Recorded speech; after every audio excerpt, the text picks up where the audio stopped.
Good morning, good afternoon, good evening, and welcome one and all to episode number 17 of The Adventure Continues, a Star Trek discussion, a show where every other week we take a look at one specific episode from the original series, the animated series, Star Trek The Next Generation, Star Trek Deep Space Nine, Star Trek Voyager, and Enterprise. And we watch the episode along with a guest. We discuss this episode, and we also ask our guests to give any information they may have on this particular episode while we were watching it. And today we are joined by the Commodore himself, Pops on Pop Culture. That's right, you know him specifically for Talk Hard every Tuesday with Ironcaster, Squeak a Mouse, and Stone Cold Loki.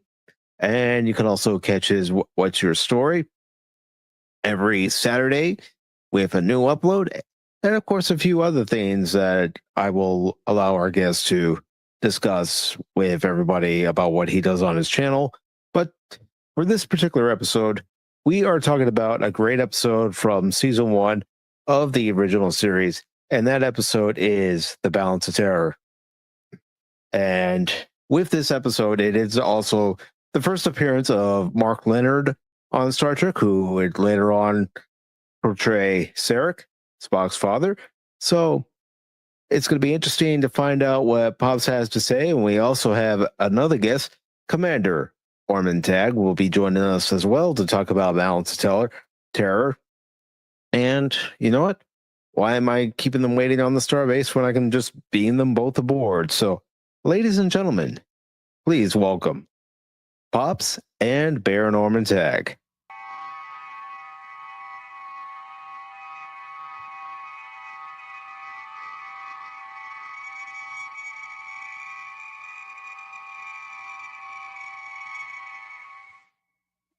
Welcome aboard, gentlemen. Yep. Greetings and salutations, my friend. You know, I've heard about the Pops guy. It's so nice to meet him finally. Yeah. Nice to meet you, Pops. Good to hang out with you, my friend. Always good to hang out. and of course, so much for the invite. Yeah. Oh, no, not a problem, Pops. Thank you for setting aside time to be a part of this episode. Of course, you two are no strangers to one another, you know, having streamed together on this channel, but also over on your channel, talking about different movies, especially during the month of October. And I'm just really happy to have you both here to talk about this great episode. And Pops, what was your main reason for selecting this particular episode of the original series? Well, probably unlike many of your guests and yourselves, I'm quite the Star Trek noob and really just grew up it being kind of a favorite of my mom's rather than myself. I was more of a Star Wars kid, but it was on all the time. I don't have great memories and great sort of like rewatch experiences with Trek. So I've kind of gone back over the last year or two now. I'm in my second year of kind of watching. So I'm actually not very far in the rewatch experience. I'm more of a feature film guy. So I have great love for Wrath of Khan. I think it's probably in my top 10 movies of all time kind of thing. And I have great love of the lore and the history of it all, but I also am just not knee deep in it. And I really enjoyed going back. And Balance of Terror is probably my favorite episode.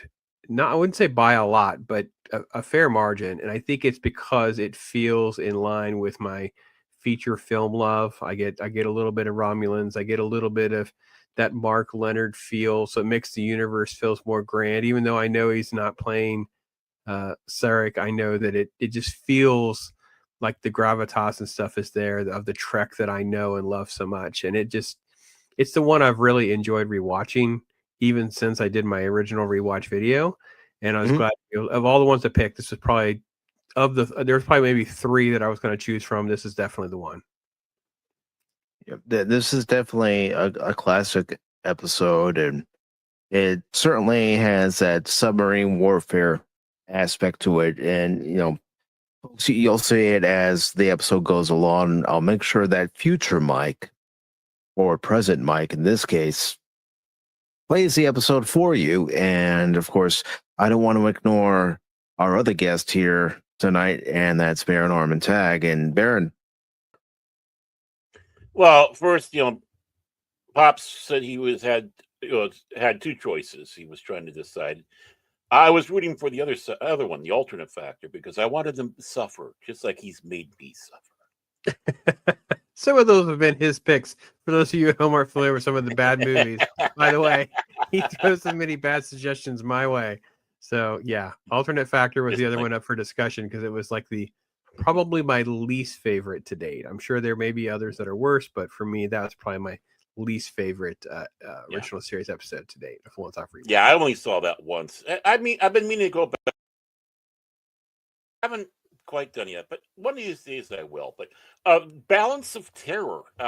What can you say about this episode? This is really getting to that military, marine, or submarine type warfare story that that was so common. That you had Run Silent, Run Deep, being a very popular film and such. The interplay, even though they're not together or they barely see each other, the interplay between Kirk and the Romulan commander, just by the tactics, how are they going? You're seeing that Kirk is a tactical guy, as much as anything else. He's not a one note person. He knows about exploring, he knows about protecting and hunting, coming up with some brilliant strategies and gambles, and the same thing with the Romulan commander, for that matter. And now, of course, there's a first look at what was going to be the kind of the main enemy, or hostile race to be running into, which was the Romulans. They decided not to go all in with the Romulans at first because the makeup was going to be too extensive. So that's how we got the Klingons later on in the first season. And then they became the main baddies, Romulans number 2. But how we are watching the quote unquote enemy, and you just can't help but like them because they're honorable. The Romulan commander is honorable. He did his task. It might have been a bad task, but he's loyal to his empire. And he's doing everything he can to get his ship and his crew back home. And not going nuts and insisting on going into battle, or this is a thinking man's episode, thinking man warfare, and it's a great thing. I mean, very early in the series, so Gene Roddenberry hasn't been let's not have stuff like this. But I think it's still important. It's part of the human experience. It's part of the human adventure. And there's dangerous things. How do you respond to it? And this really makes Kirk a solid character. And Shatner does play the role great in this. And of course, you have, and of course, you got the prejudice stuff coming up in there, and others, especially when they first see what the Romulan looks like. Exactly, and there are several good lines in this particular episode as well. And when we get to it, there's one said by McCoy, which has always been one of my favorites. But if anybody is ready, those of us who are doing this recording and those of you in the future, or should I say present, I'm going to go ahead and start Balance of Terror. Which was the alternate factor.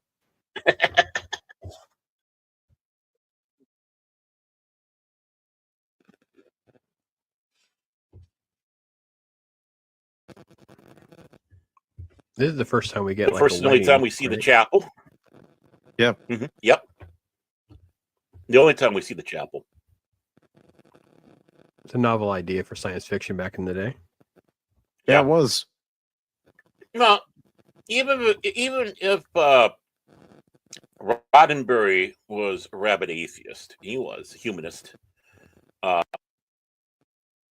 That it took someone like Gene Kuhn to help have stuff like this. That there's still ceremonies, there's still important things like this that take place. So it was nice having that balance because Gene Kuhn was a Christian, where Roddenberry was an atheist. Right.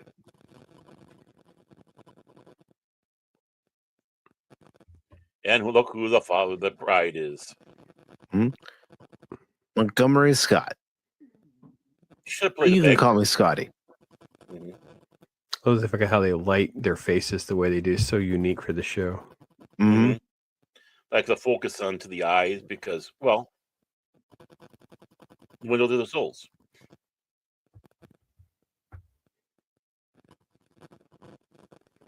Oh, she doesn't even have a dress on. She just has a special hair thing, but she doesn't wear like a wedding dress. It's interesting. Because Yeah, technically they're both still on duty, and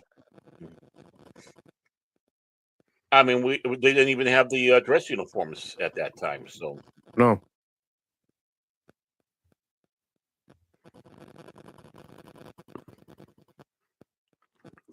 Well, you're gonna have your wedding interrupted. At least it's for a good reason. Mm-hmm. and you know, and how very good they did this because Spock, the second commander, is on the bridge. Yeah, you need somebody in command on the bridge while the ceremony is going on. This way, if a situation does arise, like we're seeing so far, Mhm. then the captain could be alerted. Yeah, I mean, it's these little things that helps make it more realistic in this science fiction world. I don't know who was the original person that came up with doing the credits and the music the way they do, because it elevates the show to a different sort of place in our lexicon and our history. Yeah, I don't know. I mean, obviously Alexander Courage for the music, but Well, Alexander the Courage actual, doing the theme music, but as far as the way the intro is done, I'm not really sure whose idea that was. Mhm.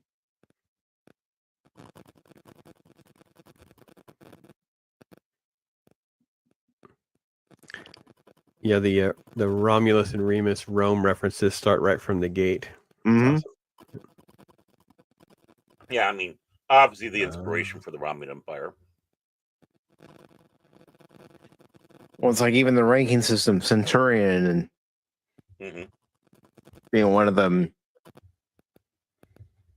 He chose a Maximus. No, I will say they didn't do a bad job with this episode for the remastered version, but as I said in the Mhm. very beginning, for the Adventure Continues, I want to make sure when it comes to the original series that it's the unaltered versions. Yeah. When I can help it.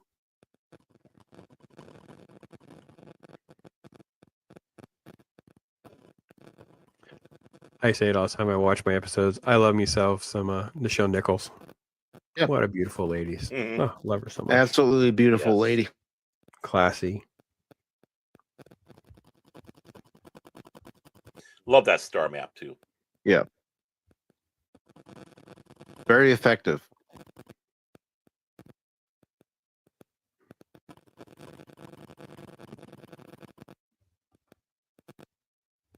And just showing that blinking dot as the Enterprise's position. Mhm.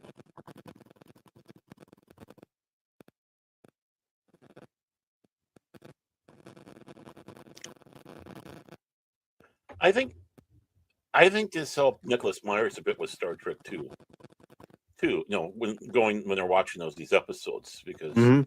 again, Star Trek: Wrath of Khan was that you kind of getting into a little bit of that submarine type warfare in the Matara Nebula, but you know, using the intercom system like this to the crew. True. I mean, even in Star Trek II, The Wrath of Khan, they do mention that they have to be aware that their communications are being monitored. That's why Mhm. they were saying that it was going to take several days to fix certain systems. Mhm. When the truth was, it was only going to take a few hours to get them up and running enough. You lied.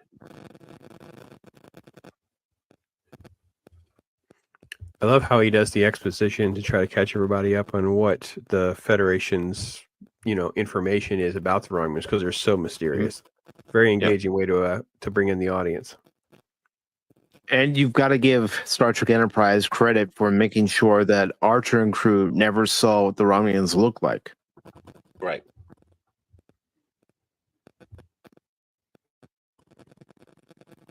because they're running up to the Romulan War, which they were talking about there. So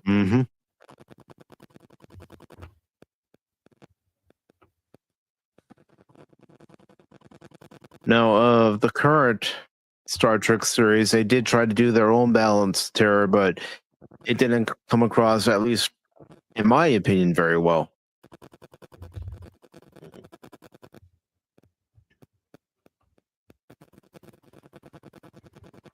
no relation to Star Trek 3 styles. No. I'm assuming Julia Stiles. That's a good line by Kirk telling Stiles, it was their war, not yours. Right.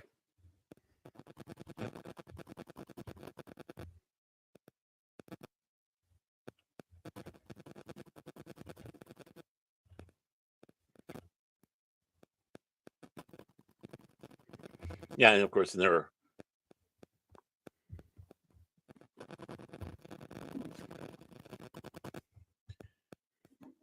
Whoa, what was that crazy thing? Yeah, the earpiece. Yeah, the props and stuff are always amazing to me. I always love it.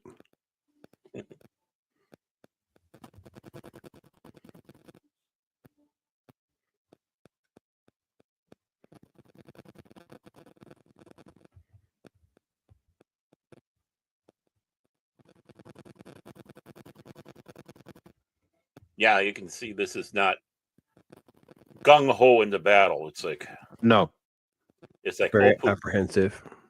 Mm-hmm. They don't know what's attacking. They have to be cautious. Mm-hmm.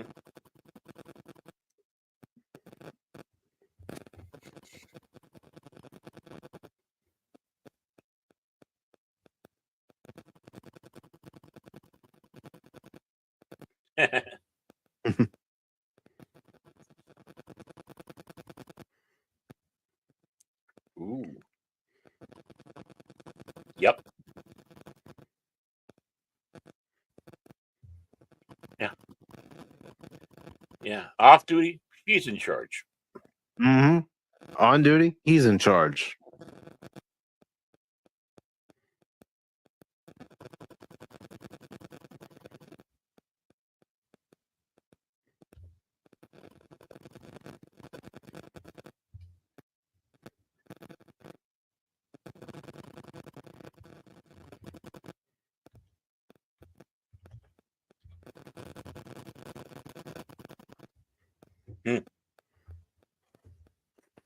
Again, it feels like it fits very much into the narrative of the films that I love so much. So maybe that's why I just have such an affinity for this episode above some of the others. It's not a criticism of many of them, because many of them are really, really good. Yeah. Mm-hmm. It's one of the reasons why I also like The Hunt for Red October. Yeah.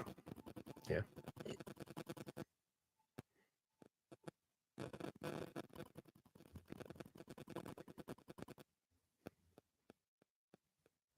Yep.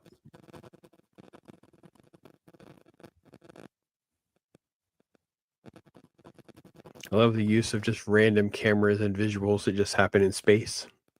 Mm-hmm. Yep. And again, the lighting on the bridge, the lighting of William Shatner's face. Mm-hmm.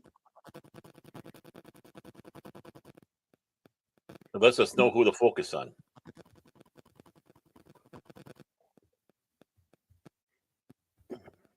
Look.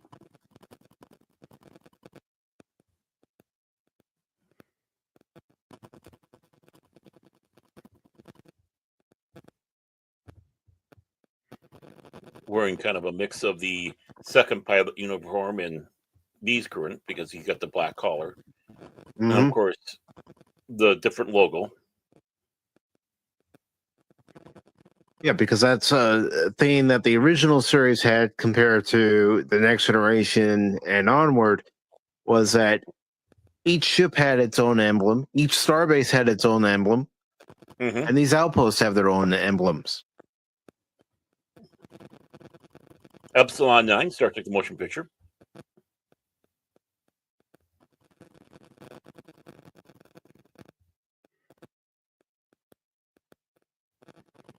Yep. There we go.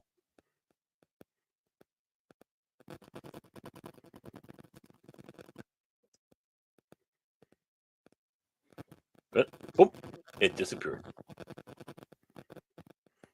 I wonder if cloaking was even like common vernacular back in the day when this was made. Ah, that's a good question. I would think that concept itself is pretty, radical for like regular normies on TV. 1966. I think there was some in with science fiction, not necessarily called cloaking or whatever. I think there was much of it. So to have this in the show, It can never be understated how much this show is bringing science fiction concepts to the general public, like my mom. Mhm. You know what I mean? She Yeah. wouldn't. She wasn't even the target audience of sci-fi. The little boy stereotypes of the 50s. Yet it's Trek that really made her that lover of that type of stuff. Yeah. Well, again, unlike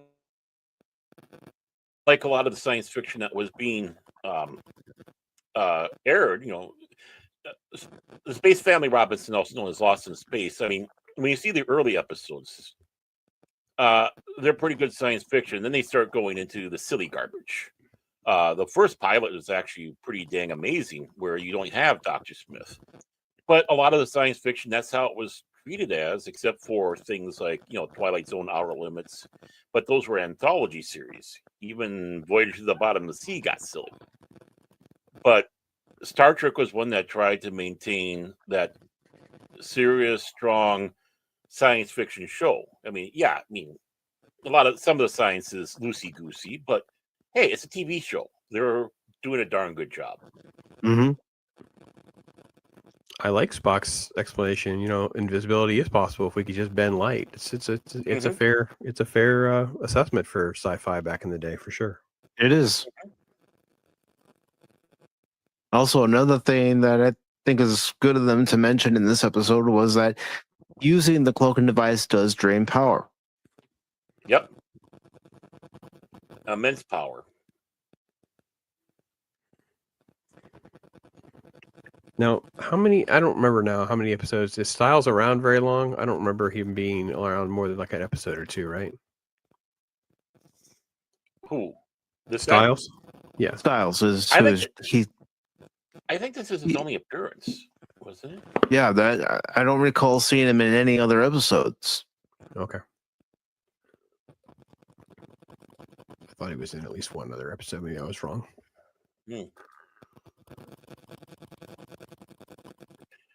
Well, there's one with a check.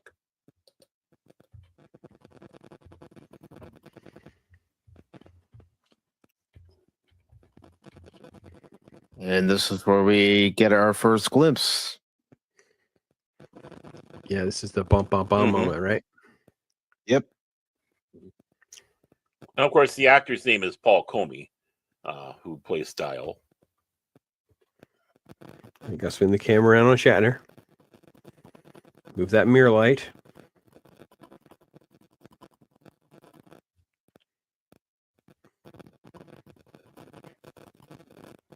And they even give that cramped submarine feel Close look up. to the Oh, bridge. that's so good.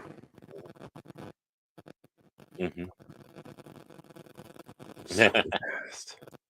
Eyebrows. The thing is you'd think that He's like, Spock yeah, would cool, good-looking know guy. a little bit about this. Yeah, looks like my dad.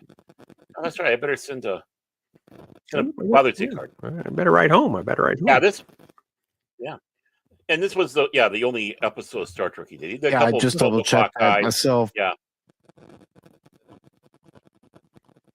Some Twilight Zones, several Twilight Zones actually. So. And I think it was noteworthy for a first time watch because I didn't know the facts, right? So they're all wearing helmets and stuff because of budgetary constraints with the amount of ears and makeup it would take. So a cost saving was to put a bunch of them in helmets. You don't know that as a normie like me, but in hindsight, that makes perfect sense. Yeah. But it looks freaking cool, I mean, you look at the helmets, you're thinking, okay, that's what the lower ranking Romulans were on a Romulan starship. Mm-hmm.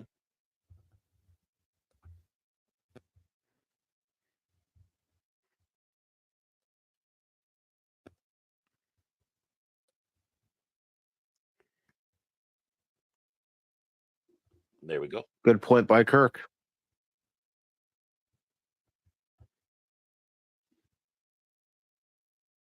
And Styles realizes he messed up. Mm-hmm.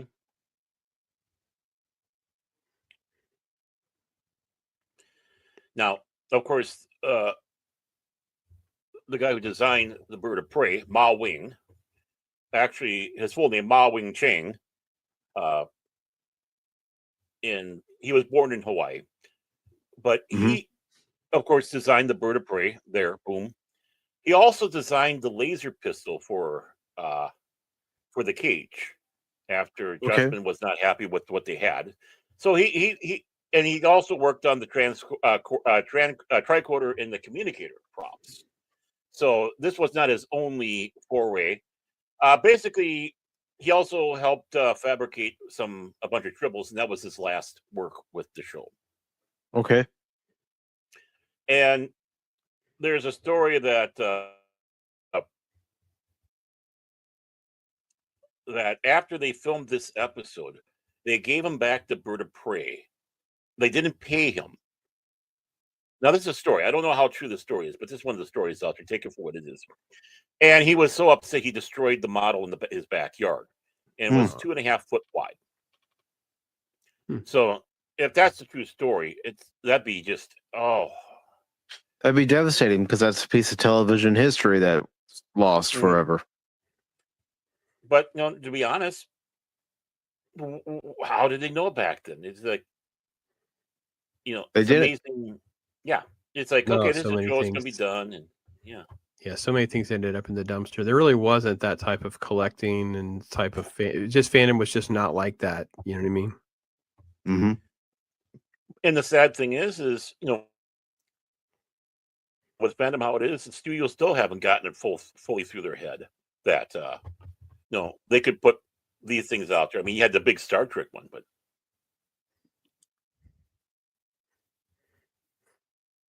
so the second this is brilliant. Okay, I'll make sure I get the right person. I think it's John. Is it John Warburton that he's talking to, the Centurion? Or no? Yeah, that's right. Yeah. He's the one that kind of seems a little miscast, because Mark Leonard really looks the part, and then when they have Decius or Decius, he looks really good. The other guy's the one kind of feels like the guy doesn't look right, the older guy. That's my critique. The thing is, that was one of my pet peeves with this episode. Everyone else looks like they're perfectly cast except for the Centurion. And I know it's just being overly superficial or nitpicky, but it's just the way the facial structures, just everything about it. He just looks like a normal white guy wearing makeup, where the other ones literally transform into something else. And I think that's what got lost there. But this is what's fascinating about this scene, though, is we're seeing on the enemy side the same thing Kirk does. He's got his McCoy, our Spock, right there, taking the advice. So it's like you've seen that both sides are relying on their trusted crew members to help get them through. Close confidant for advice and to let them know what they're thinking and what they think the enemy's thinking. And also full of dispute and disagreement. Again, very similar to my love of Wrath of Khan, right? Wrath of Khan works as well because we see Khan bickering with, his close confidants as well over what they should or shouldn't do. And, so this lends into that similar storytelling that works so well. It's so engaging. Yeah. Right. They need to go back to storytelling like this. Oh, yeah. I mean, but where are the dresses on the guys, like the Klingons? They were only in one season of Next Generation, and they even thought that was a bad idea. Well, they look good on the ladies.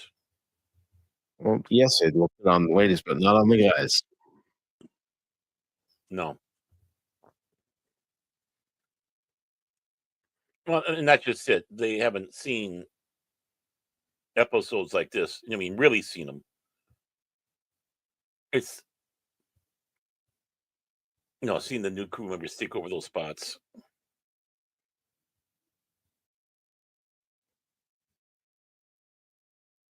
Not anymore. Mm-hmm.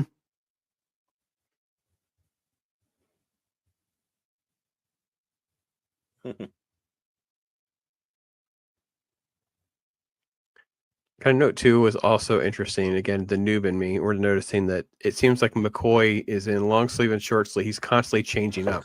It just Yep. You got it. Mm-hmm. Yeah. I mean, when you're in the medical bay, you don't want to get your sleeves in the way. But they didn't come up with like a frock or something, which is what would have made more sense. Like, when you're actually in the lab or you're working in that situation, you normally wear a lab coat, and they have different styles of coats and frocks. And Yeah. a little cheap little prop. But they probably didn't think they needed something like this in the future or whatnot. But it kind of got fixed with Star Trek, the movie series, because McCoy did start having his own like medical thing to wear when dealing stuff other than the uniform. So also another thing that we especially learned when it comes to series like Next Generation and Deep Space Nine and so on is the filtration system on Federation starships to prevent any hazardous germs or bio matter from coming on board. Even the transporters designed to filter out anything that's not supposed to be there other than the DNA and molecules that are being reassembled.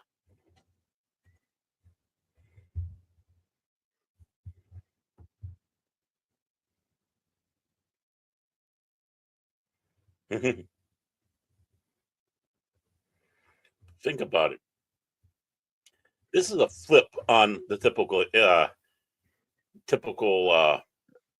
argument between them. McCoy's a little bit more the gung-ho guy, and Spock's saying hold back. In this case, it's the other way around. True. Spock says we got to take him out. But it's completely logical. Yeah, because Spock knows how violent the Romulans are. He knows the history of Vulcan and how Vulcans were. That they were a very warlike species at one time. Yeah, the concept of taking advantage of your enemy's weakness is obvious and clear. And the episode capitalizes on that obvious nature of, so it's even simple for the kids at home.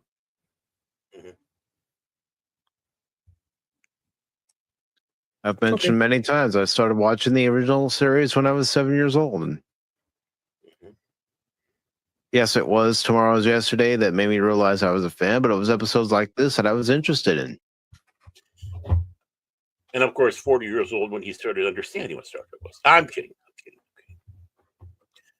I love that line. And yeah, it is a big gamble. Yeah, it is. But it's always interesting to see when the argument is flipped around between who's telling it. And it's like, okay, now we're getting some serious stuff here. Well, if this thing collapses, it'll lead to all-out war between the Romulans and the Federation. Again, yeah, and they don't know anything about the Romulan Empire. They don't know what they have, and the other way around.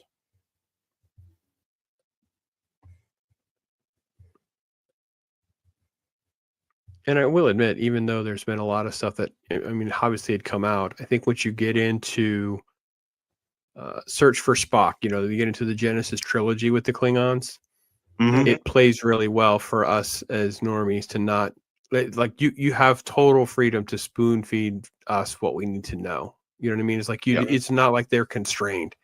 So I think the fact that they started with the Romulans instead of the Klingons is even more interesting to me, because it's sort of the race that is like considered benevolent later on in Trek. So it's interesting to see this all kind of manifest the way it does. Well, Well, you had mentioned Wrath of Khan earlier, and I think for a normie, they can go into the Wrath of Khan without knowing anything about the episode Space Seed because you are given information about what happened Mm-hmm. Yeah, 100%. prior to Wrath of Khan. Yeah, it could have just been mysterious backstory. You don't even have to know Mhm. there is a space seed. I actually just recommended it with someone watching it because they were asking about my favorite Trek, whatever, and I said that was the one to watch. You don't need to watch anything else; just watch it. You'll understand. So Mhm. I agree.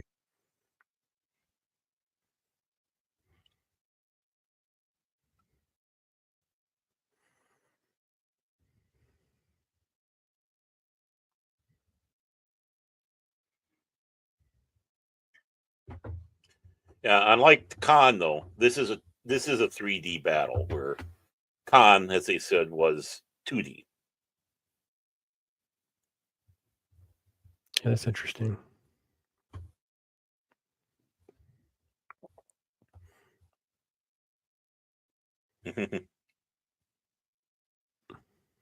This interesting chess game that they're playing. Mhm. It's not 2D chess; it's 3D chess.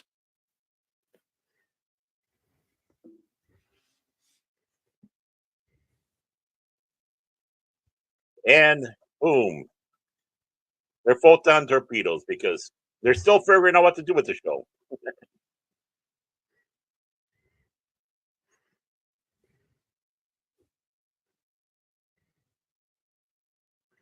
Oh, Styrofoam almost wiped him out. Yep.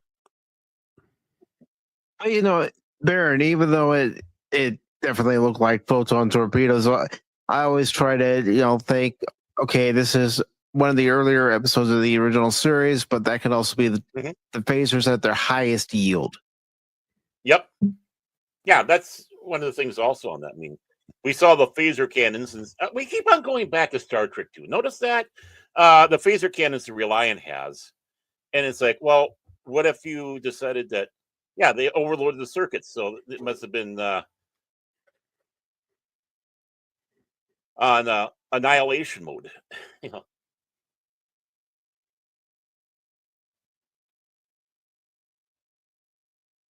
No, Not a chance. and this scene always fascinated me.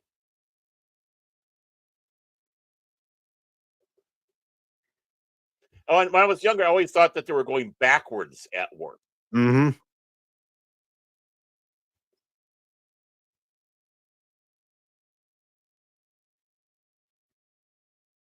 But see, one thing that Kirk mentioned, you don't hear them mention it in any of the other series or even movies, is emergency warp. That's Right. true. That's true. I think sometimes they have these things in scripts and it just didn't become part of the lore. They just sort of like got put out there and just didn't get embraced by somebody else. Well, it's kind of interesting. Franz Joseph, when he did the technical manual, and obviously this episode was a big influence on that in many ways. The ships had two maximum warps: normal and emergency. So normally the Enterprise would be doing this cruising around like warp 6 or so, but at emergency would be like warp 8, but they can only travel that speed for so long. So I always assume that's what they mean when they have this, this emergency warp. Mm-hmm. And I wouldn't mind holding on to that if that was the last thing I was going to be holding on to.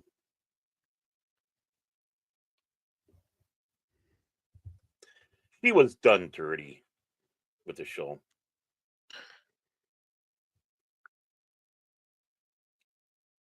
Unfortunately, he wasn't the only one who was done dirty. No, I'm talking about Gracie Whitney. Oh, yeah. She was done dirty. She should have been a part of this show for its entire run, but... Yeah. But they wanted Kirk to be this suave gentleman, not be tied down to somebody, which is typical of TV at that time. And I will admit, it kind of didn't dawn on me because went through the whole first season and into the second season. You know, it's the stereotype of Trek is Shatner betting all these women and aliens and whatever. There's really none of that. There's, you know, like there's a couple of little girls here and there, couple little things, but it's really not a part of things. And it's funny how that is something that people think about when they think about the show. Yeah, it's really something that's been blown out of proportion. Greatly. Some person actually did write up there. It's like, yeah, he had a couple of little dalliance. It's like, especially when on the planet where everyone's moving so much faster and they needed to have someone that wasn't other people to keep the species alive. So they brought Kirk down or sped him up. So there was that strong connotation right there that, you know, he mated literally. So there's a fast moving Kirk somewhere in the universe, but that his true love, and the person who's writing there, his one true love in the whole thing was Edith Keller.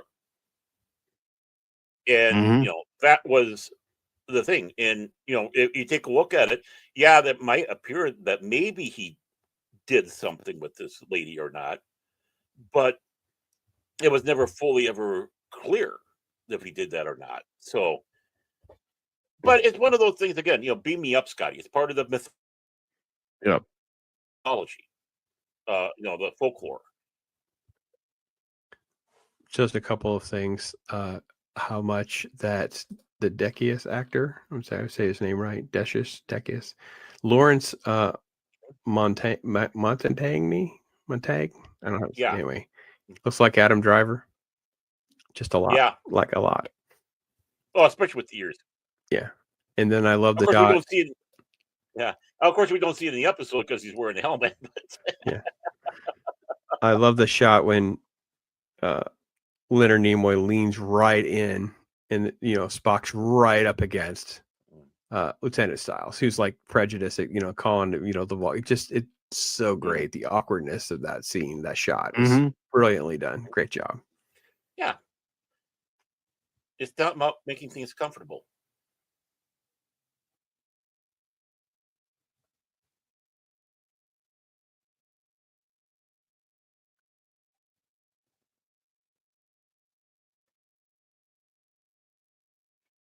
Well, it would also make sense. Like, you see where Kirk is.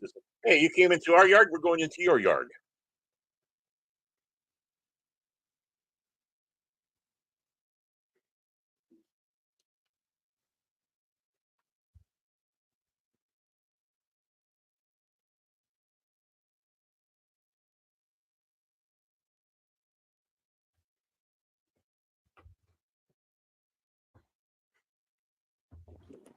Maybe it is because there's so many references from this episode that carry over into film. Not only the, you know, the submarine combat, the stuff we're about to come we talked about, but just even the concept of the neutral zone, how they interact, all the cast members are present. There's just, I mean, other than Chekhov, there's so much here that makes its way into the famous lore that carries on for decades. It's been used throughout all of the series, even the movies they used it.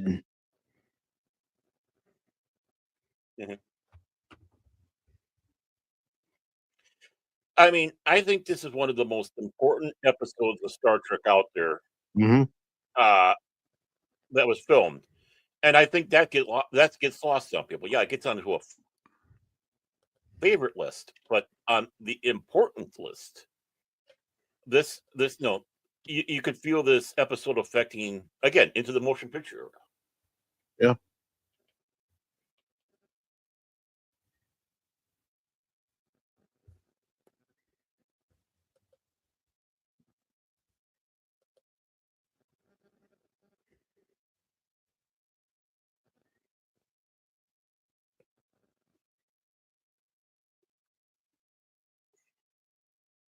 Yeah, not what you wanted to hear.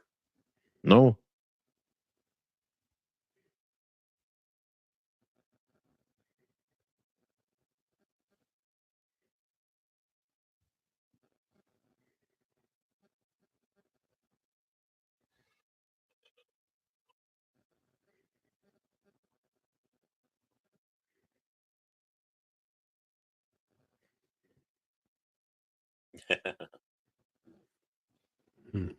You don't want to make a single But it's sound because you don't want the enemy to know where you are.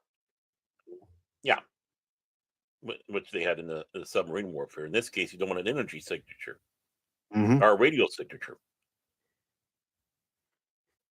I love it. Because there's no sound in space.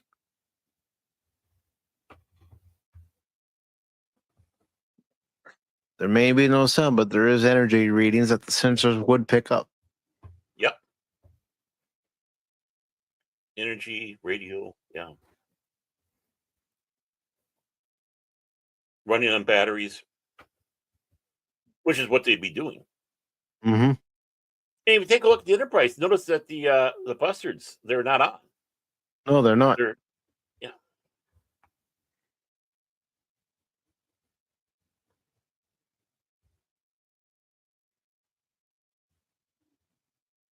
And McCoy's coming in. He's gonna say something that I think is very poignant, very important to this episode. Jim, I am your father.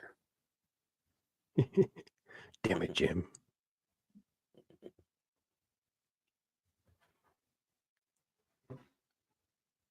You know, and this is similar to the story to Pike when he was talking to Piper. No, Bryce in the first pilot. I mean, this is the same type of conversation. Yeah, when Boyce comes into Pike's quarters and says, sometimes the captain will tell his bartender things that he won't tell his doctor. Mm-hmm.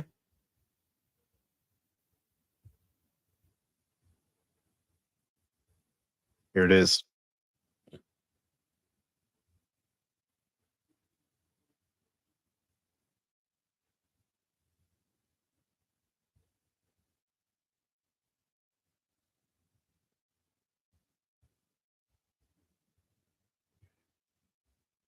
Everything with Bones is always good. Mm-hmm. DeForest Kelly was great. Yes, he was. That's the part of McCoy's speech I love. Don't destroy the man named Kirk. You know, of all these possibilities, of all these other universes, There's only one named Kirk. Don't destroy the one guy named Kirk. Yeah.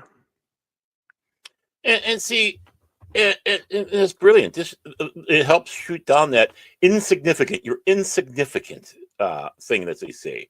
If we're alone in the universe, you're insignificant. If there's others, you're insignificant. No, none of us are insignificant. We are who we are. We are one piece of it, in whatever fashion there is. No one should ever feel insignificant in the universe, no, in the galaxy, in the solar system, or on this Earth.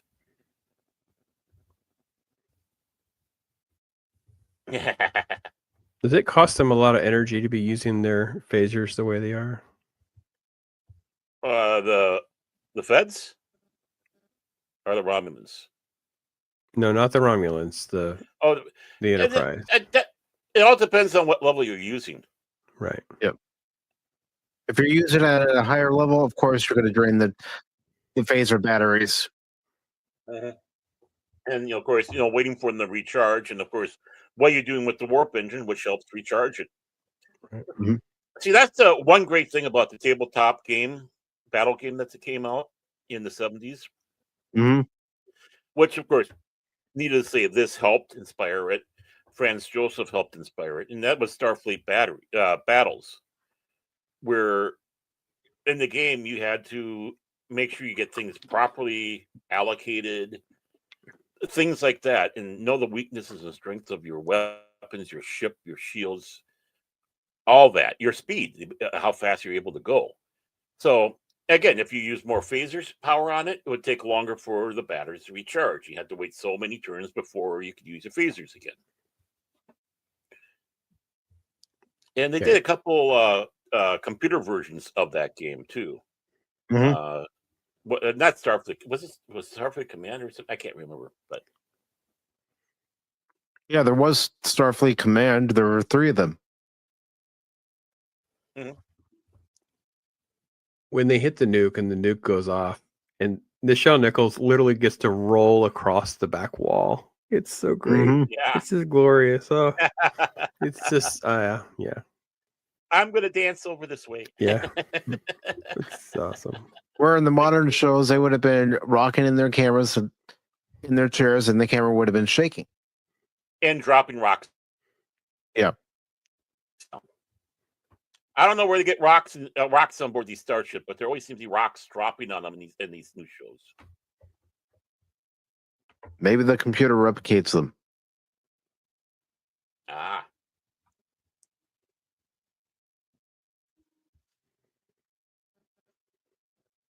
Green hoop earrings. Yeah, she always had those big earrings.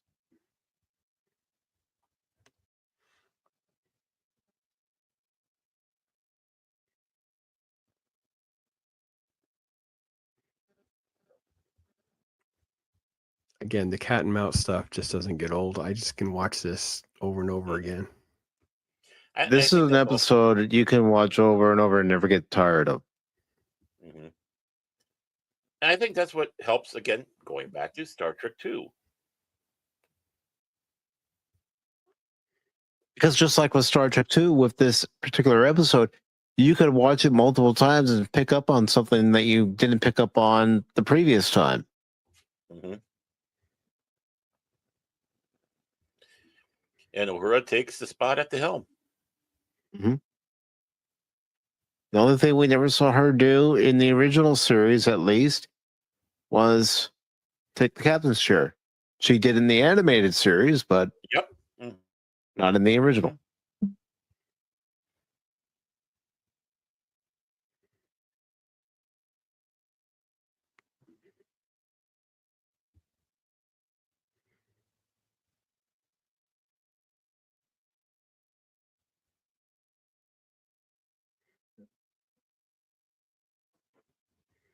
Mm-hmm.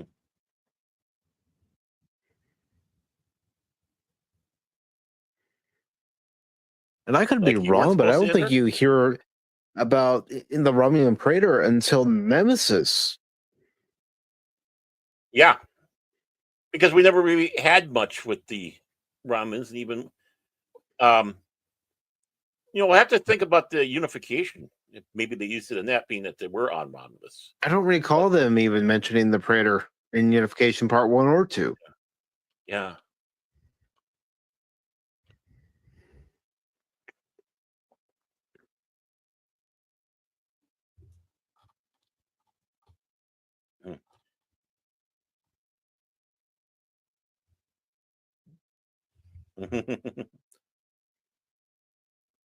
Okay.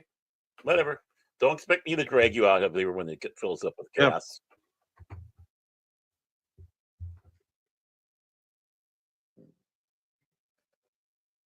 Just as Spock leaves, they notice that the coolant is leaking. Sabotage. Spock sabotaged them. Unfortunately, it was damaged from that nuclear blast. Yep. Just things shaking apart.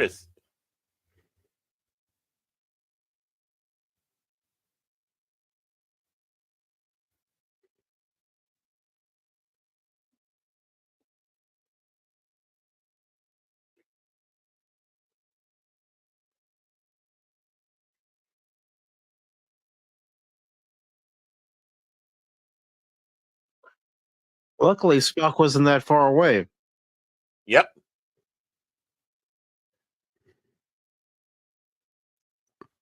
The little jaunt. Boom.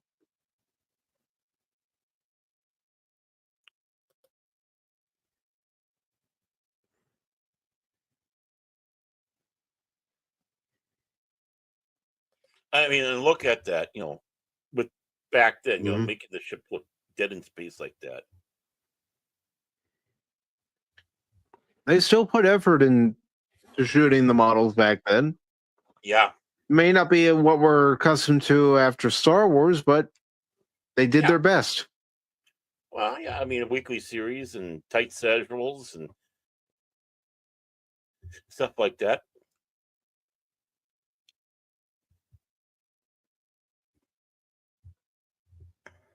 Is there anything that you're noticing rewatching this episode that you may not have picked up on before, Pops?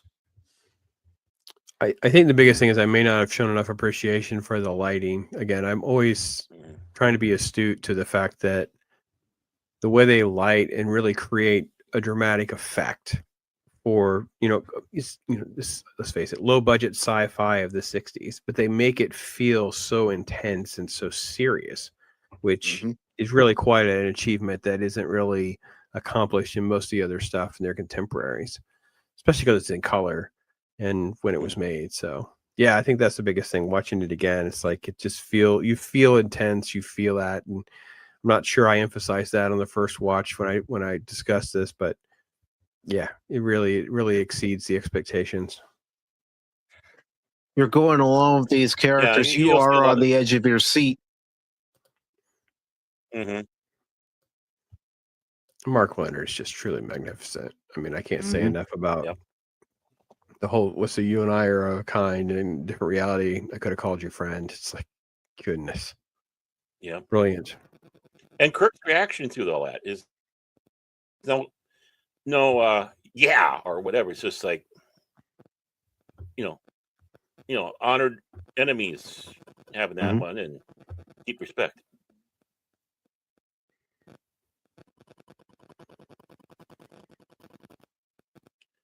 Of course, for the longest time, Mark Leonard was known to be the only person to play the three major races of Star Trek, which, of course, Romulan, Vulcan, and Star Trek motion picture Klingon.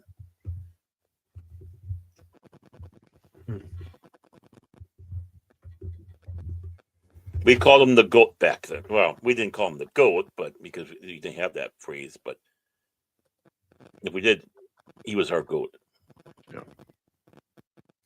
She was so beautiful. He was Jeffrey Combs before Jeffrey Combs. He even showed up on a Star Trek series. Yeah.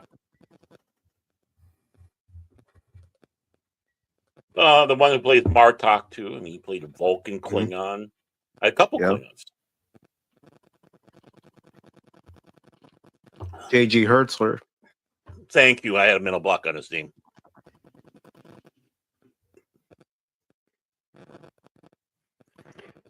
I think the seriousness too of, the widow, the grief here near the end of the episode too. There's a seriousness there. It's like not all happy-go-lucky, and the show did that. I think even at the time, it's hard to put ourselves in the shoes of how heavy that is. In this war-torn nation and all the political strife that was ramping up in the late 60s and the early 70s as this kind of replays for years. And those people had to just go back to that moment. Like, man, good heavy stuff.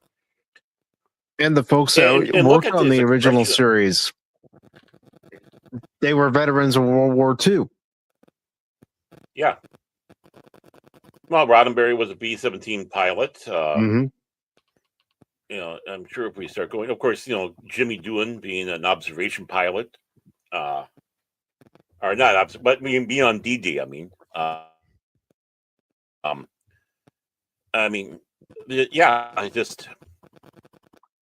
They had that in them, and even that last scene though with Shatner, after she leaves, and all he's doing is just the looks on his face, and it spoke volumes.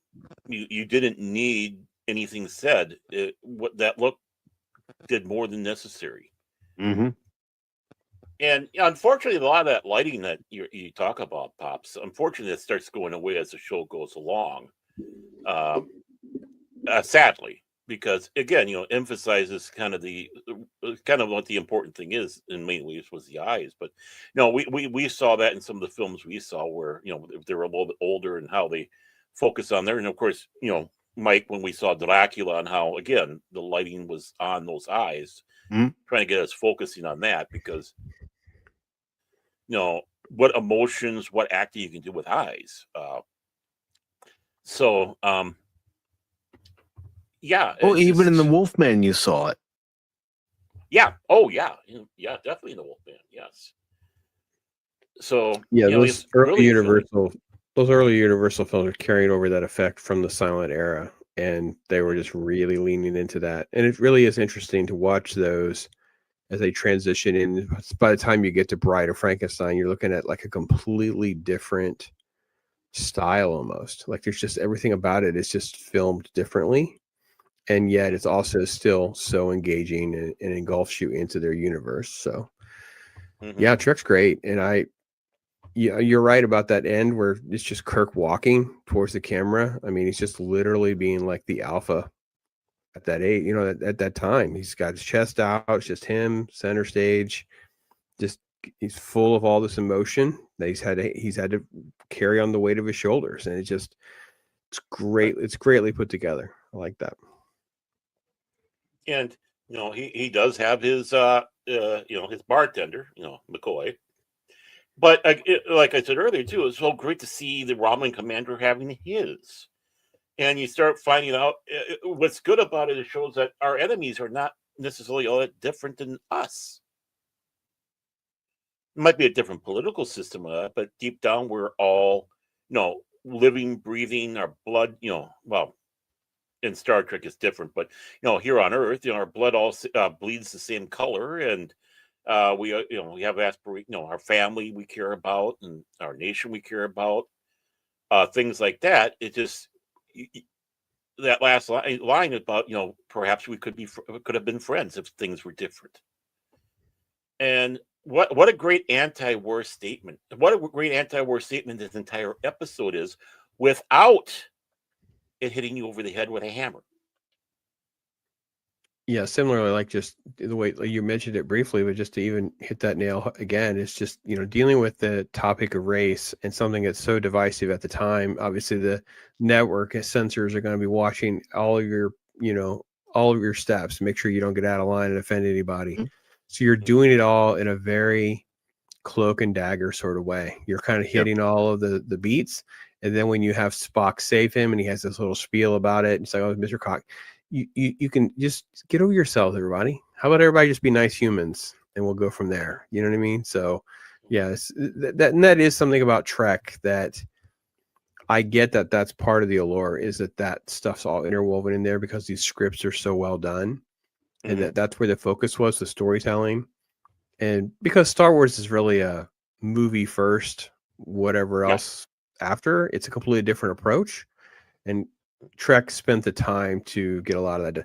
And I would have to go back and watch some Twilight Zone and some other stuff that was important to my childhood and see how much of that was in. I know Hitchcock did it a lot too, with sort of just really trying to make you feel uncomfortable, bother you. You know what I mean? So I know there are a lot of challenges and things that you were getting with how Twilight Zone, Outer Limits stuff was dealing with too. But Trek's different because it was very political without being so overt. Right.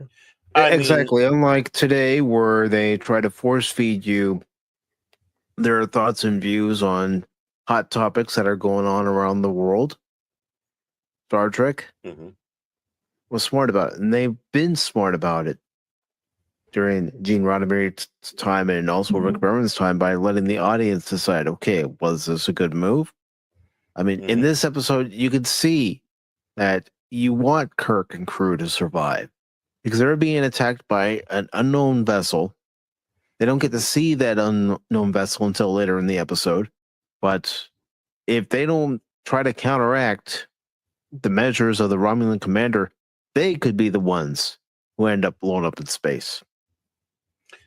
But the thing is you can't help but respect and like the enemy as well. I mean, you're watching it in where you would be expecting to do the boo hiss and I hate these guys. It's like you admire them, just because they weren't the mustache twirling villains. Yeah, they had dimension. Correct. Yeah, the key to the villain is that you side with the villain, right? You almost can see their point. Like, I mean, this is why Thanos in the first movie works, right? We watch Infinity War, why Thanos is so great.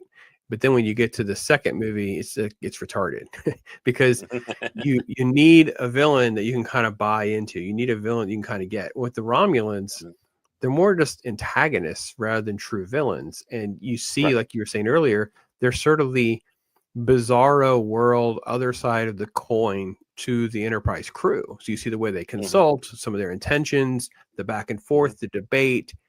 They don't come across as just being evil for the sake of evil. So Right. in comparison to many of the other episodes that I've seen so far, there are actually more simple-minded, malevolent, I want to say villains or episodes. You know what I mean? There's other things that they do in the series that are way worse than anything they do with this episode with the Romulans. So I think it's part of what makes it work. Well, I think the one thing too is them going out there, especially with Star Trek, even back in this one, is no, these aren't villains. They are just antagonists. They're adversaries. The people aren't necessarily evil. Yeah, we do have quote unquote some bad guys out there, but overall, like the Romulan commander and these Romulans, they're not bad. They're just your adversary. In bringing that realistic aspect instead of the villain of the week type of stuff people were used to, and it transcribed a bit into the next generation and the others as well. Nowadays, it is you're the enemy. It's like because they don't want. In some ways, we're in this episode we were being made to think on both sides and look at both views of these two different men who are still yet similar. They don't do that now because Eddick is out of New Trek, so it's like it's only our side, and we don't want you to sympathize with anybody else because we're right and everything else is wrong. Well, that's the wrong approach. But that's what makes this episode work. Seeing both sides, just like when it came to Flags of Our Fathers and Letters from Iwo Jima, it made that particular duology work because you got the American side of that battle, you got the Japanese side of that battle. Well, here in Balanced Terror, you're getting the thoughts of the Romulan side and their tactics and why they're doing what they're doing, and then you get the thoughts of Kirk and crew. I mean, let's fast forward. Oh, sorry. Go ahead. No, I was going to also liken it. So there is a show that I actually enjoy called Mayor of Kingstown. It's on Paramount. I don't know where else it is, but it's basically dealing with the prison system and the corruption, the cops, and it's layers and layers of just hold a mirror up to the possible worst elements of our justice system in America. Everyone's bad. Everyone's a problem. So it's a different approach than what we see here, but it also does the exact same thing. It puts everybody on the same playing field, right? So, Bunny is the leader of the Crips. He's the black drug dealer out of his, whatever. He'll resort to, but he's also like the most likable character not because you don't know he's a criminal, because he's on the same playing field with everybody else. So with the Romulans, all the mystique is sort of pulled away. You have Spock's little spiel about them. You have all this allusion to the neutral zone. So you feel like they're these, big, scary boogeymen in this ship. And at the end of the day, you see, they're just a different group of people. Again, this is why the racism allegory works so well. They're no different. Like you've got them all made out to be, again, the black and white thing at the time, right? Okay, so what? You think they're these, black hoodlums and thugs and they're whatever, and they're just people with families too. Like you're just look beyond just the worst of the people. Look at the whole group and see that. And that's what I think the episode does so well. It starts to break down those barriers of your preconceived notions and allow you to be more open and receptive to something that's different than yourself. I mean, let's fast forward here about 17 years and take a look at Star Trek 3, right? And I don't think people fully appreciate the character of Krug and his crew. Krug was not some sort of megalomaniac monster running around doing this stuff. He was concerned for his empire. And he even stated so when he was talking to Malls, about they can create planets. Oh, they can create planets and blah, blah, under the Federation flag, right? He saw this Genesis thing as a weapon that could be used against them, rightly so. And we need to get on the same, playing field as them. Basically, an allegory to the nuclear arms race. Yes, but because the way Krug saw it was that the Genesis device could be used to create, and this is no pun intended, genocide, to wipe the Klingon Empire completely off the face of the map, as far as the map was concerned at the time, between the Federation, the Romulans, and the Klingons. Yeah, I mean, fire that thing on the Klingon homeworld, because it didn't have a name at the time, and everything's wiped out. And then what's left behind? Well, a brand new planet, all fresh and ready to go, and Federation people can come in. And yeah, he's ruthless. Well, sometimes you got to be ruthless. You know, he takes out his girlfriend on board the Merchantman because he's got to try to keep this as secret as possible, so it doesn't go back to the Klingons. Right? Mhm. He's trying to be covert about this. Yeah, he's rogue. That's what a lot of people don't realize. He's a rogue agent. Mm-hmm. And you can see that. So it's like he's not really truly a villain. He's fighting for his empire as a rogue agent. You know, a 007 of the Klingon Empire, you might want to say. And because again, you're not getting hit over the head with it, but this is all about the state of the nuclear arms race that's going on in the 80s that we had at that time. So really, you have to think. You just can't be spoon-fed like it's pablum, like New Trek. New Trek is pablum that they spoon-feed you. This stuff doesn't think you're stupid. No. If I could change the subject just a shade, just to ask your guys' thoughts, because they follow this episode up, and again, I don't know the actual airing order. I just know the numerical order. So if it didn't air in this order, that might. The next episode is called Shore Leave. That's with the crazy, almost hallucination stuff with the white rabbit and the jousting and the deaths, but it's not really a death. And then there's all these hot chicks. The swing of tone and seriousness is so all over the map at times with the show. Do you feel like that's also part of the struggle with it reaching, I want to say, a broader audience or digging in for it at the time?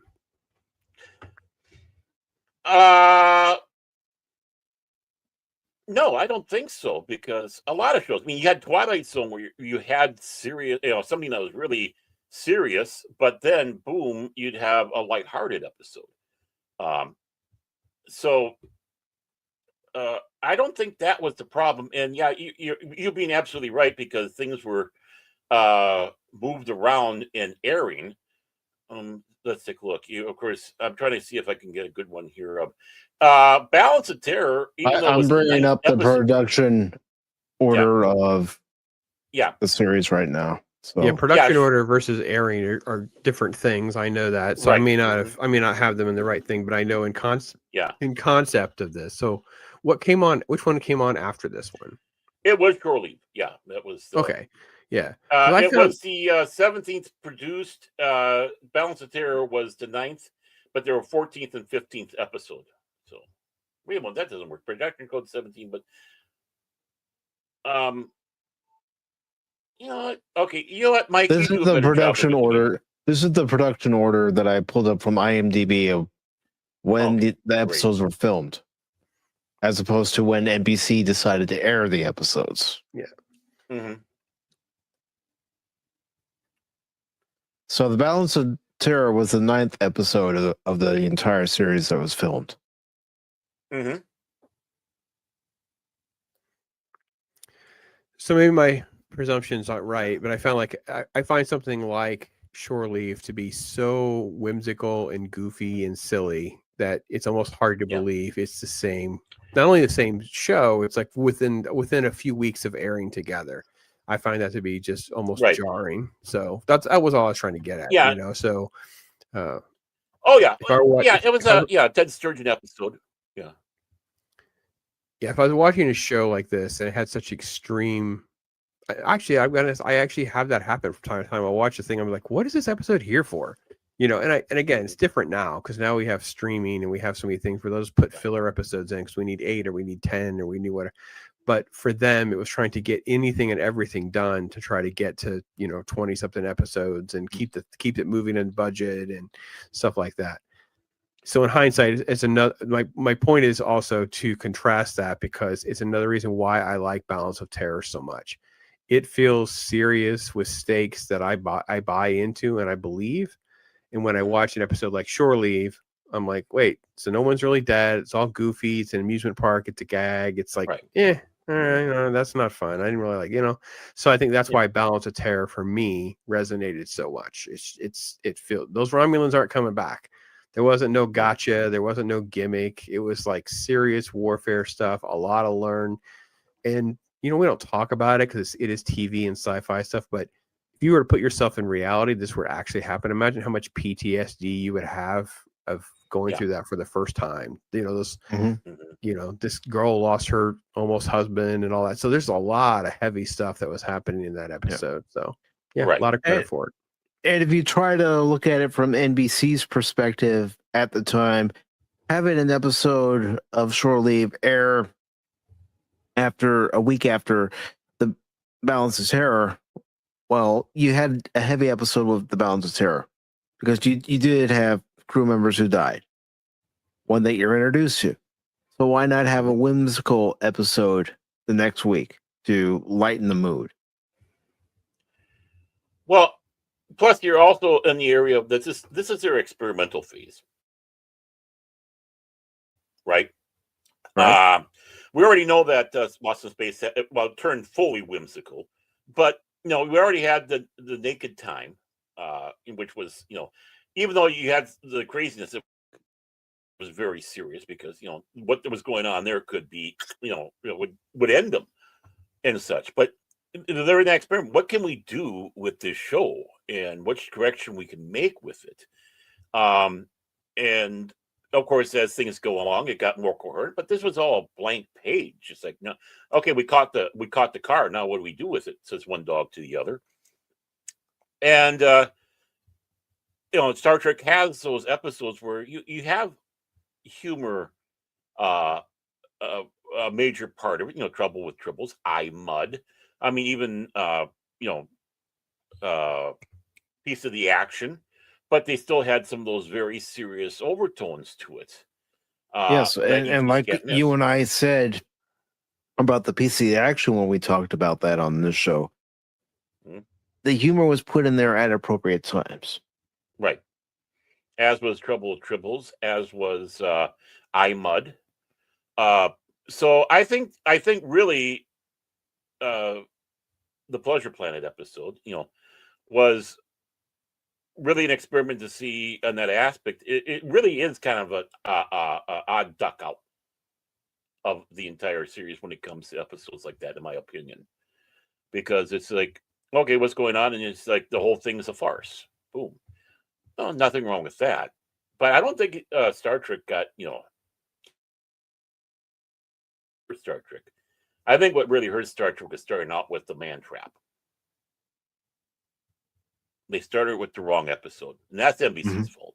Yeah, it's completely NBC's fault because they should have shown where No Man Has Gone Before, but they should have shown the original cut.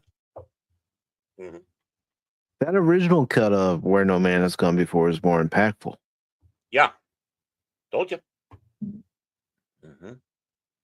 It really, really was. I'm a Vulcanoid. And, I mean, you can see back then how they're trying to grow. Is that Vulcanoid? And well, there was somebody in my past that was human. So, yeah, I don't think short. No, because Pops was saying something I couldn't hear what he said. I didn't either. Oh, I was just saying that they definitely hit all cylinders with this episode, though. So with whatever misses and bumps and stuff to get along the way, I think by the time they got to this one, they really hit the nail on the head. I know there's some, it's always going to be this way with a series like this where it's an adventure series, adventure of the week kind of thing. A lot are going to be some misses from time to time, but it found its place. But this was really a foundational episode, and that's why it's probably my favorite to date so far. Right. I mean, it's why it's still highly regarded.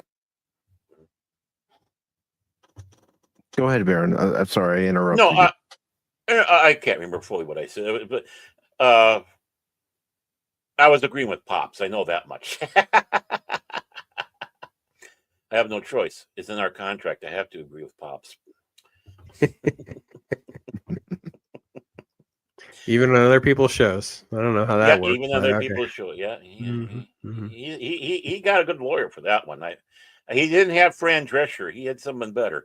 Yeah, I just pull out the pain sticks, Baron. Yeah, I know you do. But yeah, and again, as I said before earlier in this is a very important episode in the sense of, impact, how things were done with Star Trek and how things would be done in Star Trek. This is one of those foundation stones, you might say, that get put in there. And it was still felt into the 80s. I mean, I don't know much. I don't know how much it resonated into like Next Generation. Probably more in the Deep Space Nine, since that was more of a war series. Mm-hmm. Not so much with Next Generation. But yeah, I mean, just like Star Trek, the original series, Star Trek: The Next Generation, I think had more bumps in the road for their first season. And the bumps that you had with the first season of the original series is, okay, how are we going to do this? We're going to experiment and see what sticks to the ball or the warp core, whatever you want to go. I haven't watched Next Gen, and last time I watched Next Gen was just a few years before I did the Pop channel exclusively. I had the other stuff. So when I watched Next Gen before, I remember thinking it wasn't until season 3 that it got really good. I'm not saying it didn't have good episodes along the way, but season 3 is when it was like, season 3 was to me the best it was. I don't know if that would hold up now if I rewatched it all, but at least for me then, that's how I felt. And you are correct in that assessment. Season 3 is where Next Generation found its footing. Right. Especially one of my favorite episodes, Yesterday's Enterprise, or even the Drumhead. That's a very good episode. Right. But again, like you said, there were some very fine episodes in the first and second season. I mean, 100, 100, 1001 was a great episode. The Battle was a great episode back then, where they were trying to fix the Ferengi in that one, but we're not having success. Of course, let's not forget Shades of Grey. That was a great second season episode. The Measure of a Man was a great second season episode. Yep. With John Tesh in that one. I think that he's the tallest Klingon they had at the time that was ever on Star Trek. No. That's the episode where Worf's going through his rite of ascension. Measure of a Man is where Data is put on trial to find out if he's sentient or I got that. Yeah, properly of Starfleet as well. Yeah, that episode. Yeah. Sorry, I got those mixed up. I can do that. It happens when you had that. When there's 735 episodes, Baron, it happens. Keep him honest, Mike. Keep him honest. Yeah, keep me honest. It's been good. Top nose. I'm glad we did this. It's been good. Yeah, it has been good. And Pops, I'm appreciative of the fact that you were able to join us for this particular episode and talk about the Balance of Terror. And of course, you have your thing going on your channel every week. And why don't you let folks know what's going on your channel? He's a wild man. The only thing that's like super reliable, I can tell you week in, week out, is we do Talk Hard Tuesdays, 5:30 Eastern, 4:30 Central. Basically, we've kind of leaned into a movie of the week conversation. Great panel. Stone Cold Loki, Ironcaster, and Squeak a Mouse. We have guests that come in from time to time, and it's just a blast. It's just a fun time. I have Baron and Tay is my daughter. Sometimes the Gourd King and others will come in and do like first watch reactions to movies we hadn't seen before, or maybe it's first time in a long time. We kind of like dive into a lot of older stuff that's been forgotten, or maybe even just like talk about some obscure culty stuff like Baron and I do. Where like I don't even if I remember seeing this, or it's just an enjoyable thing because I feel like there's a lot of value in putting out content for people to have good, honest takes and evaluation of stuff. I still do some regular TV and movie type stuff. You'll find maybe next year I'll get back into comic books a little bit. It's been a little difficult, like most modern entertainment, where things can just become mediocre and bland. I know people will find one or two great movies and try to excuse how things are good this year. But if you can go back and look at year after year through the 80s and into the 90s, where you're looking at like 80-90% of the time, they're full of bangers. And I can't even tell you, I thought about doing a video at the end of the year of like the best movies since 2020. I don't know that I have more than 3 that are like on like an all-time list, if that makes sense. Like they're great movies, but I'm not sure they're like the best of all time kind of quality. And that's what I think that we're at. So my channel is really around trying to have some of that, but not get consumed by it, and still talking about other stuff that is good and have fun conversations and hanging out with people. As far as What's Your Story and other interviews and things like that, scheduling's been a bit of a hindrance this year. So we'll see if I can get that going back again, or how to manage that day job, family, running a business, all the different things that go with life. But Mike, you've been on this journey. I mean, we were friends back in the day, man. Like we were going, and it's part of it's just doing it, persevering through, and just having a good time with what you can do. And that's what I try to encourage people to do, is do that and have fun. Don't get caught up with all the negative crap, because that's easy. That's why I'm not retired doing this, because I'm just not that person where I'm just gonna flame throw for no reason or lie or fake it and whatever. It's like, no, it's not worth all that. So No, yeah, it isn't. Yeah. So yeah, but I appreciate the invite, hanging out. All the people out here, you guys just keep supporting Mike and Cash and Baron, their shows, all these different things they're doing, because they're just real guys, man. I've talked to them enough to know they're just nerds like us, man, hanging out doing nerd stuff. It's the best. And I appreciate that. And I also want to plug that at the time of this recording, you did your review of the second season episode, The Changeling, from the original series. Yeah, that's where I left off. I'm on episode 4 now. I haven't done my video yet, so yeah, just kind of going through. I do about an episode every 10 days or so. It depends on my schedule. And just kind of do a little rewatch. You just kind of get a pure reaction. Pretty rare things up even. Sometimes if there's a delay between watching it and recording it, I'll maybe Google a couple little facts or something like that, or a question in my brain that I can't get to go away until I look it up. But for the most part, you try to get a pretty good raw noob reaction. And I think that was what I was trying to document by doing the original series. There's a whole playlist of them, folks, if you want to get what a noob would feel, get that experience of what it would have been like when you watch it for the first time. That's kind of what I've tried to capture and document on the channel. So thanks for watching that. Yeah, and here's a little trivia. The Changeling was remade as Star Trek: The Motion Picture, but we all knew that.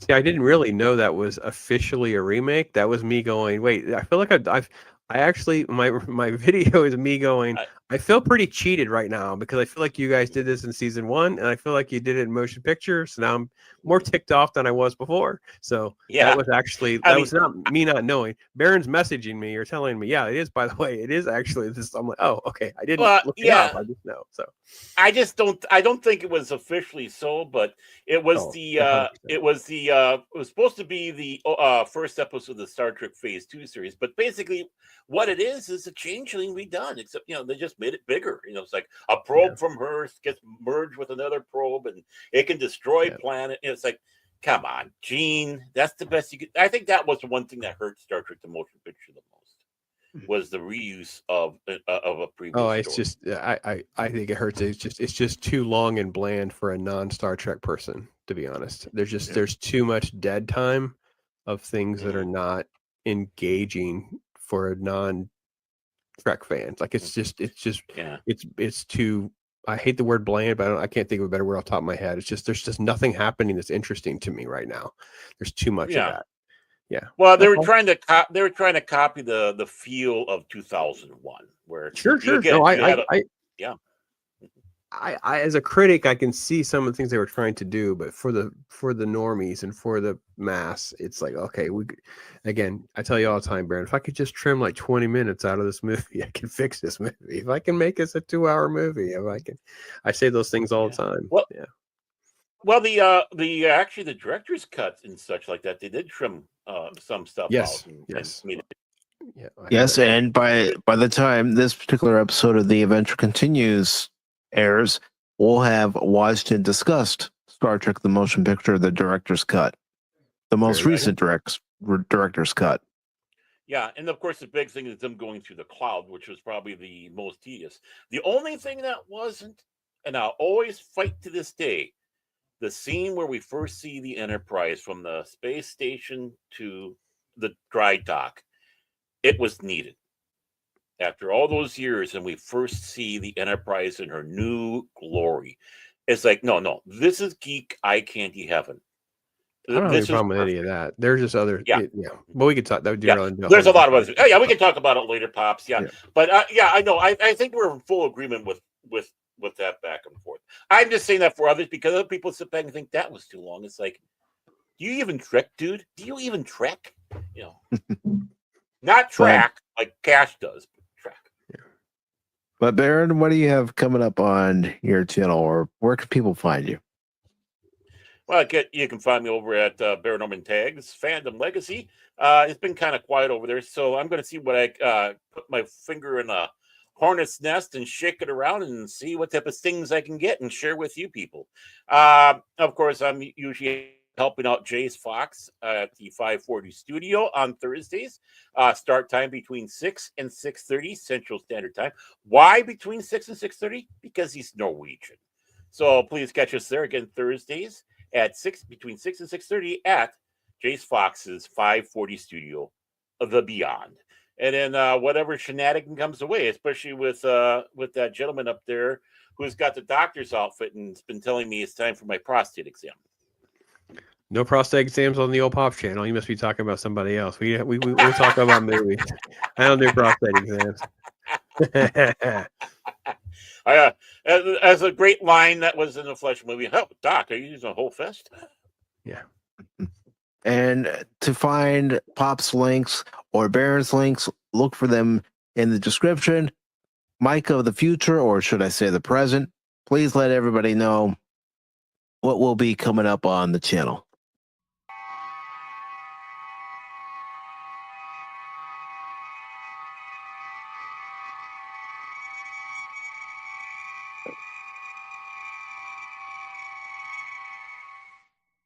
That was a wonderful episode to go through with both Pops and Baron, and I really appreciate the two of them taking the time that night to record this particular portion of the episode and, watch it with them, go through the episode with the two of them, and, just, getting different perspectives on the episode. I really did enjoy that.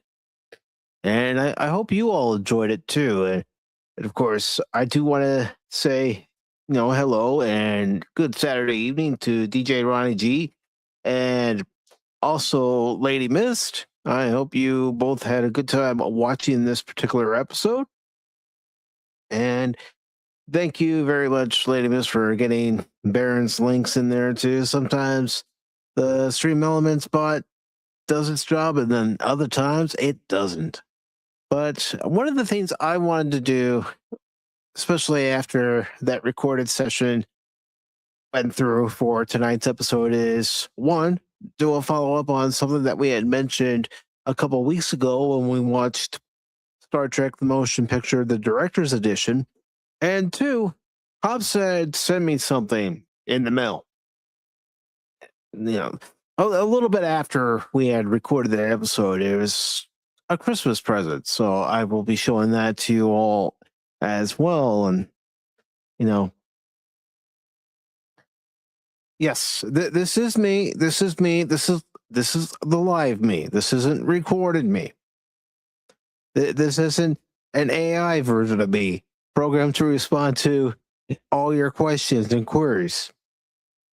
But the first thing I wanted to show you, because we had mentioned it when we were watching the director's edition of Star Trek: The Motion Picture, was that the film was originally rated G. And, you can definitely see why it was rated G, because there's hardly any curse words in it. And, there's nothing that, young eyes shouldn't see in that particular movie. So I'm going to bring myself on screen, computer on screen. There you go. There's my ugly mug. But here's my VHS copy of Star Trek: The Motion Picture. Yes, it's backwards as far as the camera's concerned, but if you look, I'm trying to get it out of the glare. Let me try to get it in there as best I can. If you look right there, it's going to be on your left. You can see that, indeed, the film was rated G. And then, of course, you see the Star Trek 25th anniversary emblem right next to the Paramount logo. Because at the time I got this, Star Trek was celebrating its 25th anniversary. Now, time seems to fly, where next year we're going to be celebrating the franchise's 60th anniversary. I mean, gosh, time flies at warp speed, doesn't it? But, like I said, Pops had sent me a package in the mail, and he wrote a note. He said, I hope you have a great Christmas. Just wanted to send you something that's a blast from the past to help bring a smile to your face. Now, because I don't want anybody sending unnecessary, unwanted messages to Pops, I have already taken it out of its main envelope, and you're only going to see this envelope right here. But we have 2 packs of cards. The first one, Indiana Jones. And yes, the bubble gum is still inside. So we have that. Set that over there. And now, for the second set of cards.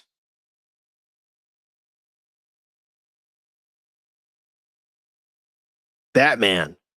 And yes, even with the Batman cards, it still has the original gum inside. And no, Padawannabe, no. If you watch this on the replay, no, I am not taking your challenge. That's all you, brother. I'm not eating the gum, brother. Oh no. But Pops, thank you so very much. I'm not gonna open these. No, I'm not gonna open these. I'm gonna keep them sealed in their original package as they should be, in my opinion. Something like this should be kept sealed in its original packaging. And that's exactly what I intend to do. As I put them back in the envelope, and then I will be placing them in a place for safekeeping, so nothing happens to them. But again, I had a lot of fun recording this episode with Pops and Baron. And Pops, thank you again for taking time out of your day, your evening, as a matter of fact, to join us for this particular episode, Balance of Terror. And thank you so very much for those cards. I'm definitely going to put them in a safe space for safekeeping. This way they don't get ruined.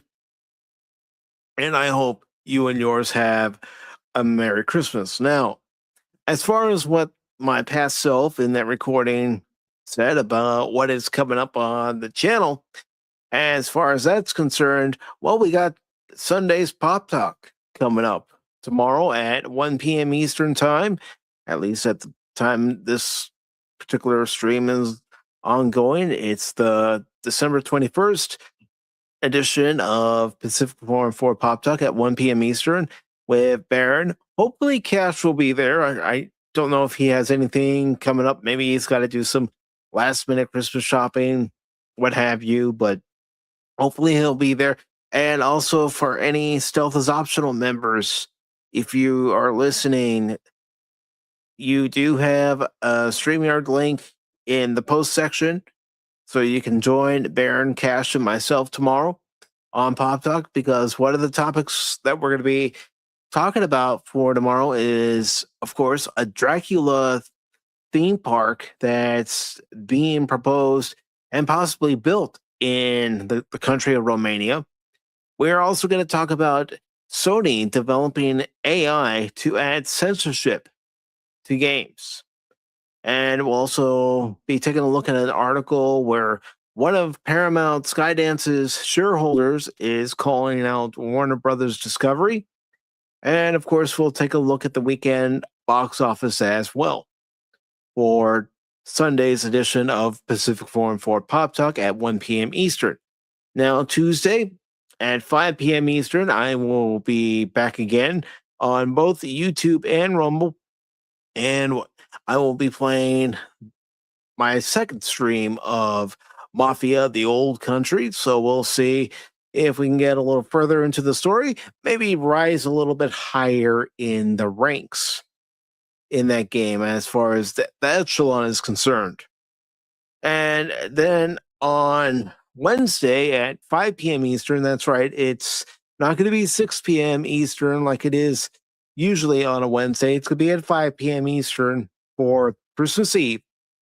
We are going to be having our final double feature watch party of the year and our final double feature watch party for quite some time. And that double feature watch party is going to have Ernest Saves Christmas, and then we're also going to be watching the movie Elf. So again, that particular edition of Pop Talk starts at 5 p.m. Eastern Time, Christmas Eve. And then on Christmas Day, yes, I'm going to be here on Christmas Day to give a stream, and also because I want to spend part of my Christmas Day with all of you. And I'm going to play a game that just seemed appropriate for me to stream on Christmas Day. You know, why not? And I like the price too. The game that I'm going to be streaming is Rudolph the Red-Nosed Reindeer. Yes, they actually did make a game based off Rudolph the Red-Nosed Reindeer. And I thought, oh, why not? Why not stream that game? Why not play that game on stream on Christmas? And, you know, just have a nice, relaxing day of it. And, you know, that's pretty much what's going to be coming up for this week. Now, DJ, just make sure you let me know before January 3rd as far as which episode we're going to be watching for the next edition of The Adventure Continues, the Star Trek discussion. And that will be episode number 18. And let me just look, and DJ saying cool. And he says, yes, sir. Let's see. I think I got it set up. Let me check. I got to go through. There it is. There it is. Yes, sir. Sirty, sir. I don't know if that came through or not, but it's Bender saying, yes, sir. Sirty, sir. But that is what's going to be coming up for this Christmas week here on Pacific Forum 4 for YouTube and Rumble. Again, I appreciate everybody who was able to come by live, Lady Mist and DJ Ronnie G. If you are watching this on the replay, thank you for stopping by. Try to catch us on January 3rd at 8 p.m. Eastern when DJ joins me, and watch the episode that he decides upon live with us, and, you know, give your thoughts and opinion on the episode as well. As the Cosby link, as always, will be provided in the top of the chat on both YouTube and Rumble. And the same goes for our watch party this Wednesday as far as the Cosby link is concerned. But before I get out of here, and we all get out of here. Okay, thank you, DJ. Appreciate that, brother. Sometimes it comes through, sometimes it doesn't come through. So it's just one of those things. But thank you to Lady Miss for stopping by. I also want to thank DJ Ronnie G for stopping by. Also, Shane was here also known as You're Wrong. Thank you, Shane, for stopping by, and I hope when you get your computer up and running to not only have you back on, but we got to play some games together, brother. We definitely do. And yes, everybody, take care. Thank you again. If you haven't done so already, please share out this episode, hit that like button, and until then, live long and prosper.